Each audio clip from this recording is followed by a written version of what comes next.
పేదల కోసం అది చేసాం, ఇది చేసాం, P4 బంగారు కుటుంబం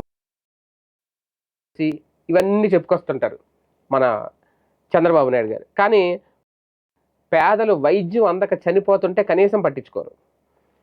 ఎన్ని రోజుల నుంచి జరుగుతుంది జూనియర్ డాక్టర్స్ సమ్మె? 15 రోజుల నుంచి జరుగుతోంది.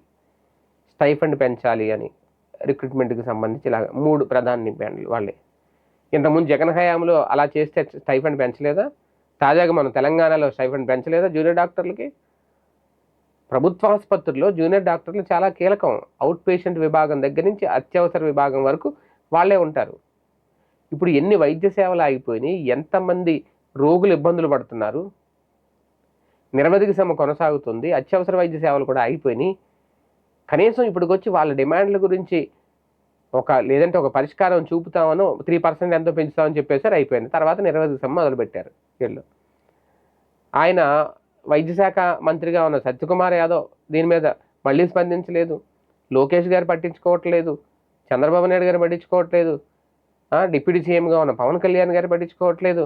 ఎందుకంటే వీళ్ళందరూ కార్పొరేట్ ఆసుపత్రికి వెళ్తారు కదా, అక్కడ వైద్యం బాగానే అందుతుంది, తెలియదు. గవర్నమెంట్ హాస్పిటల్కి వెళ్ళేది, ప్రభుత్వ ఆసుపత్రికి వెళ్ళేది పేద ప్రజలే, ఇబ్బందులు పడేది వాళ్ళే.